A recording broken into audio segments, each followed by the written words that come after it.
18 तारीख को मेरा बेटा जो है 3rd फ्लोर से गिर गया था। उससे पहले हम लोग अलशिफा लेके गए। अलशिफा वालों ने कहा कि हमारे पास इलाज नहीं है, आप होली फैमिली ले जाएं। ई रिक्शा ज़्यादा है, इंदौर में बहुत ज़्यादा है, कोई साइड देने को राज़ी नहीं है।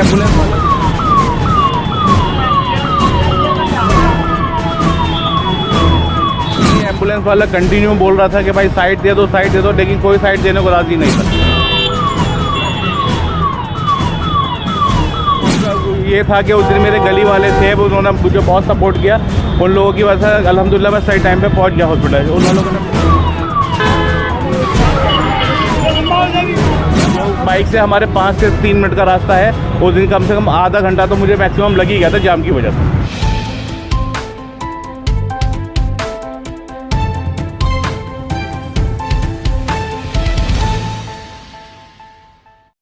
हेलो दोस्तों, इंडिया की न्यूज़ में आपका स्वागत है। इस वक्त मैं मौजूद हूँ जामिया नगर के ओखला में।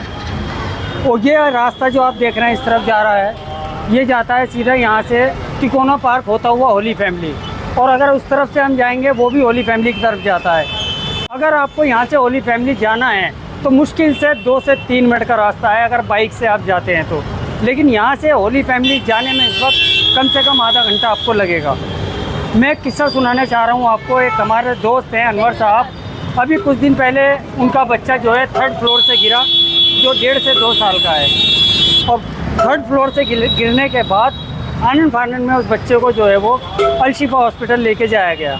अलशिफा हॉस्पिटल वालों ने जवाब दे दिया कि इस बच्चे को होली फैमिली लेके जाइए, हमारे पास ही हम इसका ट्रीटमेंट नहीं कर सकते। अलशिफा से उसको जो है एम्बुलेंस में डाला जाता है। अहमद को उनके फादर और मदर के साथ में लेकर जाते हैं होली फैमिली हॉस्पिटल। तो जहां एक एम्बुलेंस जैसी गाड़ी अलशिफा से होली फैमिली जाने में मुश्किल से अगर ज़्यादा भी होगा तो 5 मिनट भी नहीं लगेंगे उसको पहुंचने में, तो वहीं उसको अलशिफा से होली फैमिली जाने में लगभग आधा घंटा लगा। वजह क्या थी? ये जाम। अगर बच्चे को कुछ हो जाता खुदा ना खास्ता तो इसका ज़िम्मेदार कौन होता? ये जाम किस वजह से लग रहा है ओखला के अंदर? क्या यहाँ पर किसी तरीके का मतलब कोई भी प्रशासन का या शासन का कोई भी जिम्मेदारी नहीं है? कहीं आग लग जाती है, किसी की तबीयत ख़राब होती है तो उसके बाद वहाँ पर जो है जो एम्बुलेंस है वो उसको लेकर नहीं जाते। 2-2 घंटे लेट होती है एम्बुलेंस वाले तो हमसे कह देते हैं, हम पूछते हैं कि भाई तुम्हारे वहाँ जाम ही इतना है, हम क्या कर सकते हैं। और ऐसे ही फायर ब्रिगेड वाले भी कहते हैं कि आपके वहाँ जाम है, हम क्या कर सकते हैं। तो मेरे साथ में अनवर साहब मौजूद हैं इस वक्त, दिखाऊं मैं। ये हमारे दोस्त हैं अनवर साहब। इनका 1.5 से 2 साल का बेटा 3rd फ्लोर से गिरा। उसके बाद का क्या कुछ पूरा हुआ वो हम बताते हैं। लेकिन सबसे बड़ी जाम की समस्या यहाँ पर जो आ रही है वो बैटरी रिक्शा और अनचाही पार्किंग, जो रोड के किनारे कारें खड़ी कर देते हैं। कार तो ख़रीद लेते हैं लेकिन उनके पास पार्किंग नहीं है। अगर ये दोनों चीज़ें कम हो जाएं तो शायद ओखला वालों को बहुत आसानी हो जाए। अब कैसी बच्चे की हालत है, क्या अनवर साहब का कहना है, आइए बातचीत करते हैं। अनवर साहब, पूरा माजरा क्या है शुरू से ज़रा बताइए हमें बच्चे के बारे में, और उसके बाद की पूरी क्या दास्तां रही है? देखिए, 18 तारीख को मेरा बेटा जो है 3rd फ्लोर से गिर गया था। में लोगों का शोर आया कि आपका बेटा गिर गया। इस लोगों को फिर उनकी अम्मी को एकदम आवाज़ आई, फिर भाग के गई हैं वो। फिर जब देखा उन्होंने, इस वजह से तो पता चला।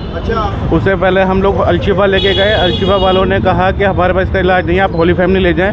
होली फैमिली जब ले जा रहे थे हम, तो ओखला हेड पे बहुत ज़्यादा जाम था। हमें जाम की वजह से बहुत ज़्यादा प्रॉब्लम हुई, बहुत ज़्यादा उसे लेट हो गया था। और हम बटला हाउस की तरफ गए तो उससे ज़्यादा जाम हमें मिला। इस चक्कर में बहुत ज़्यादा लेट हो गया। एम्बुलेंस को बिल्कुल जगह नहीं दे रहे थे। ई रिक्शा बहुत ज़्यादा थे। वो तो अल्लाह का शुक्र ये था कि हमारे जो अड़ोस पड़ोस के थे वो लोग जाम खुलवा रहे थे, इस वजह से हम जल्दी पहुंच गए। और अल्लाह का शुक्र है कि बेटे का अब तो ठीक है। लेकिन ये है कि ट्रैफिक की वजह से बहुत दिक्कत है ओखला में, और ट्रैफिक की वजह से अल्लाह ना करे किसी को कुछ हो जाए। जाम की समस्या थी हमारे ओखला हेड पे और बटला हाउस। एम्बुलेंस को ले जाने में बहुत टाइम लग गया। एम्बुलेंस को निकालने में बहुत प्रॉब्लम हो गई है, कि निकल ही नहीं पा रही थी हमारी एम्बुलेंस की, बस कैसे बहुत मुश्किल से निकली है वो। उसके बाद होली फैमिली के बाद फिर हम लोग ट्रॉमा सेंटर ले गए। फिर वहाँ जाकर अल्लाह का शुक्र है वो बिल्कुल बेहतर है।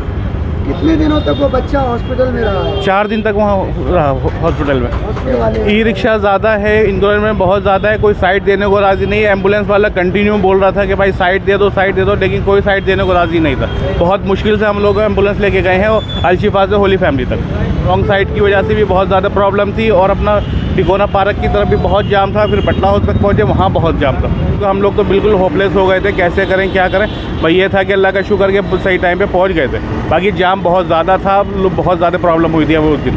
तो हम ये चाहेंगे कि थोड़ा सा इस ट्रैफिक पे थोड़ा कंट्रोल हो, कोई ऐसे कुछ रास्ता ऐसा बने जो एम्बुलेंस को एकदम से निकले। कोई ऐसी ट्रेजेडी हो जाती है, कोई इमरजेंसी हो जाती है, तो कम से एम्बुलेंस के लिए रास्ता निकलना चाहिए। वो शाम के 7 बजे का टाइम था। जाम का ये है, थोड़ा सा जाम पे कंट्रोल हो, तो थोड़ा सा ई रिक्शा वाले का थोड़ा सा वो कोऑपरेट करे तो हो जाएगा, क्योंकि खाली भी चलते रहते हैं। वो एक सवारी होती तब भी चलना है, होना चाहे सवारी हो ना हो, लेकिन वो बहुत ज़्यादा जाम लगाते हैं। पर उसका टाइमिंग अलशिफा वालों ने कह दिया था कि बच्चे के पास टाइम की भी थोड़ी कमी है, ऑक्सीजन है नहीं है, और क्या हमारे पास इतनी होपलेस हो गए थे बहुत ज़्यादा कि अल्लाह खैर करे क्या होगा। कहते हैं आईसीयू नहीं है हमारे पास। वो बोल रहे थे कि बच्चे को आईसीयू की ज़रूरत है, हमारे पास आईसीयू नहीं है। मैं ये करना चाहता हूँ कि अल्लाह का शुक्र है, मेरा बच्चा तो बच गया, अल्लाह का लाख लाख शुक्र थे। कभी ऐसा ना हो कि जाम की वजह से किसी को कोई प्रॉब्लम हो जाए कि उसके पास इतना टाइम ना हो कि वो सही टाइम पे हॉस्पिटल तक ना पहुँच पाए।